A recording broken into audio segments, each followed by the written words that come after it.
बिलाखिर वो दिन आ ही गया, इब्राहीम अलैहिस्सलाम से बिलाखिर वो दिन आ गया। जनाब अब्दुल्ला के वालिद मोहतरम मदनी करीम सल्लल्लाहु अलैहि वसल्लम के दादा जहां सामने से आए और घर आकर सर पकड़ के बैठ गए। घर वाली बीवी फातिमा कहने लगी क्या हुआ? आज मेरे सर में दर्द हो रहा है, मेरा बात करने को दिल नहीं करता।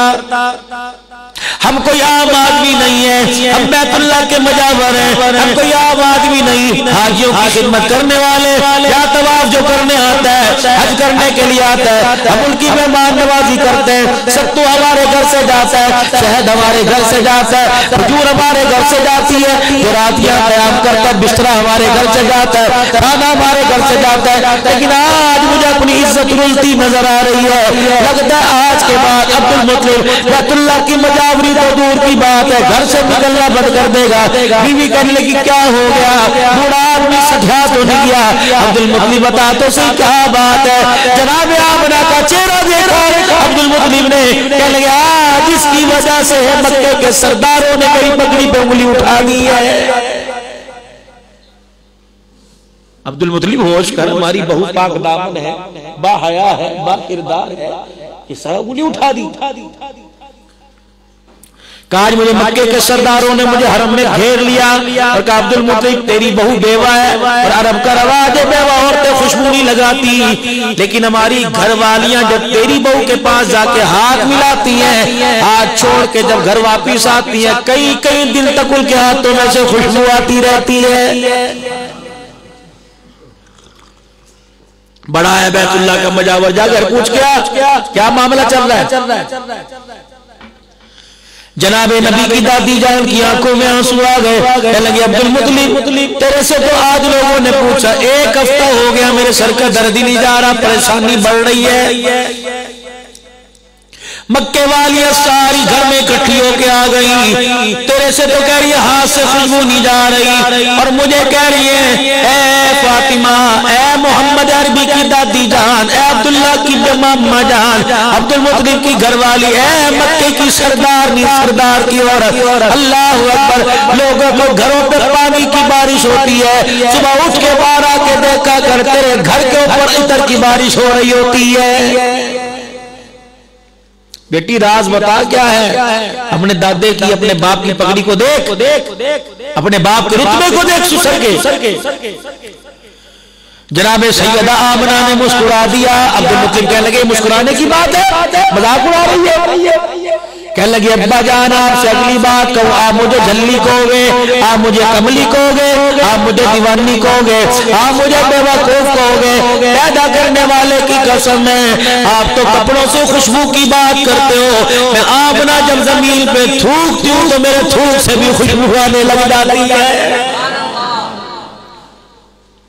अल्लाह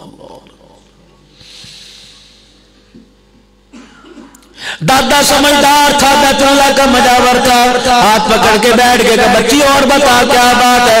अब्बा कहाँ से खुशबू की बात करो, तू और तेरी बीवी तन्ने यानी मेरी सास तुम तो दूसरे कमरे में जाके लेट जाते हो, बता मैं अपनी तन्हाइयां किसके हवाले करूं?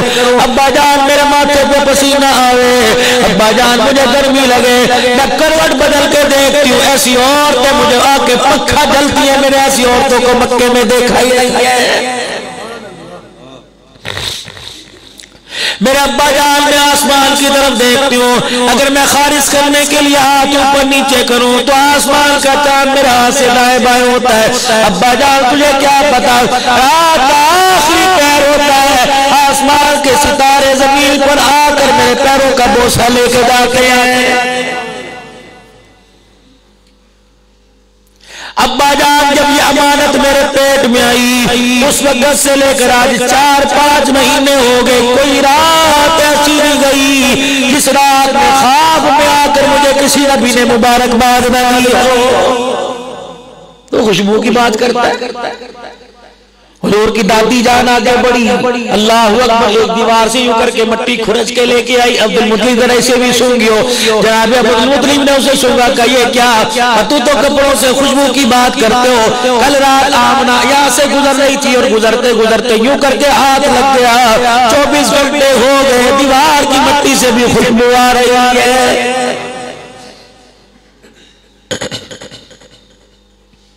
अब्बा जान तुझे क्या बताऊं, पानी भरने के लिए सुबह सुबह अम्मा जान डोल बर्तन दे के भेज देती है। अब्बा जान नुकीले पत्थर, खुदा की अमानत पेट के अंदर नुकीले पत्थर, अब्बा तुझे क्या बताऊं, जूती उतार के रख देती हूँ। ये पत्थर अब्बा रेशम जैसे बन जाते हैं, रुई के फाए बन जाते हैं, रुई के गाले बन जाते हैं। अब्बा जान जहां से गुजरती हूँ दरख्त पहाड़ यूं करके झुके, कहते हैं आखिर नबी की माँ तुझे सलाम हो। पानी भरने के लिए जाती हूँ, अब्बा जान मैं झुक नहीं सकती, पानी यूं करके ठाटे मारता किनारों तक आ जाता है।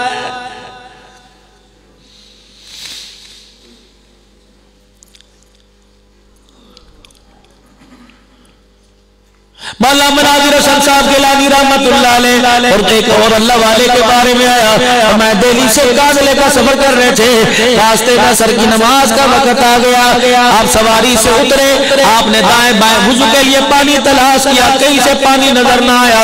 अल्लाह अकबर, एक जगह कुआं था, पानी मौजूद था, निकालने के लिए डोल रस्सी कोई नहीं। एक चौक में उसी मोहल्ले में छोटी छोटी बच्चियां खेल रही थी। हजरत वाला ने एक बच्ची का हाथ पकड़ा, सर पे हाथ फेरा, मैं बेटी जल्दी कर, जरा घर से पान डोल लेके आ, घर से बर्तन लेके आ, घर से रस्सी लेके आ।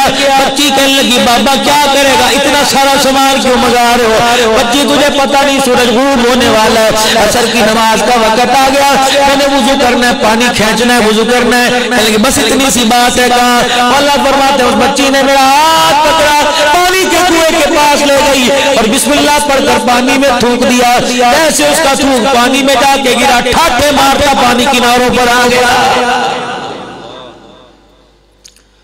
कब मैंने जल्दी से वुज़ू किया, नमाज पढ़ी, नमाज पढ़ने के बाद मैंने देखा बच्ची वो बच्चियों में खेल रही है। मैंने कहा बेटी जरा नमाज तेरे पे फर्ज नहीं, का बिल्कुल का रोजा भी तेरे पे फर्ज नहीं, उम्र तेरी 6-7 साल की है। और मेरी बच्ची बता तो सही ऐसा कौन सा काम करती हो जिसकी वजह से अल्लाह ने तुझे इतने गुलाम इकराम से नवाज दिया? कहने लगी बाबा जान मैं क्या कर सकती हूँ, मुझे तो कलमा भी तोतली जुबान में पूरा नहीं आता। मुझे कहने लगे कोई ना कोई तो काम करती होगी। कहने लगी हाँ एक काम मेरे पास है, जब मैं रात को खेल के गुड़ियों पटोलों से, रात को खिलौनों से खेल खेल के थक जाती हूँ, बिस्तर पे जाने लगती हूँ, मेरी अम्मा मेरा हाथ पकड़ कर खींच लेती है, मुसल्ले पर मुझे अपने साथ बिठा लेती है, मेरे सर पर दुपट्टा उड़ाकर हाथ में तस्बीह पकड़ा देती है। पैदा करने वाले की कसम है जब तक 1000 मरतबा हुजूर पर दुरूद न पढ़ लूं मेरी माँ मुझे बिस्तर में लेटने नहीं देती है। यहाँ तो कहते अम्मा नींद नहीं आ रही, अम्मा मोबाइल पे गेम लगा के दे देती है। हमारी माँ जी बेटे सोता क्यों नहीं, आ मैं तुझे कुरान की कहानी सुनाऊं, आ मैं तुझे सैयदा फातिमा की कहानी सुनाऊं, आ मैं तुझे कलमा पढ़ाऊं, आ मैं तुझे कुरान की लोरी दूं। यकीन जानो खबरों के अंदर चली गई, अब शीशे के आगे खड़ी होकर मेकअप करने वालियों से हमारा वास्ता पड़ गया। ये कहती है हमारी गोद दबा दो, खुदाए पाक की कसम है जिन्हें चेहरा संवारने की फुर्सत नहीं, उनकी गोद के राबिया बसरिया नहीं आएगी, उनकी गोद के अंदर अब्दुल कादिर जिलानी नहीं आएगा। और खुदा की बंदियों अपना चेहरा मत सवारो, तुम शीशे के आगे अपना चेहरा सवारती हो। अल्लाह ने माँ के पेट में तुम्हें उस ब्यूटी पार्लर में तैयार किया जिस ब्यूटी पार्लर में अल्लाह ने सैयदा आयशा को तैयार किया था। और नौजवानों फिसल कराते हो, खुदा ने तुम्हें उस ब्यूटी पार्लर में तैयार किया जिसमें हमसे के बिलाल को तैयार किया था। खुदाए पाक की कसम है उसने जमाल अल्लाह का कोई लिपा मोती नहीं हुई, कोई फिशल क्रीम नहीं लगाई, कोई लोशन नहीं लगाया। परवरदिगार आलम ने तुझे मुझे माँ की गोद में लिटा के कहा लक़द ख़लक़नल इंसाना फ़ी अहसनि तक़वीम। धक्के खाते भी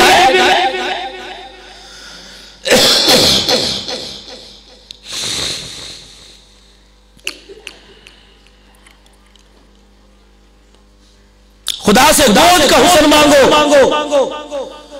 और अल्लाह से ईमान की तक़वियत का हुस्न मांगो, ईमान का नूर मांगो। खुदा के यहाँ जात बात की तमीज कोई नहीं, अल्लाह के यहाँ चिट्टे काले की तमीज कोई नहीं, छोटे बड़े के अंधे की आंखों वाले की तमीज कोई नहीं। भला की तक़वा वो पैसा नहीं देखता, हुस्नो जमाल नहीं देखता, लोगों के दिलों को देखता है। अगर तबाह करने पर आए पैगंबर के चाचे को बर्बाद करके रख दे, अगर कबूल करने पर आए हबशे के बिलाल की कदमों की आग की आवाज अल्लाह जन्नत के अंदर सुना दे, मर्जी है उसकी।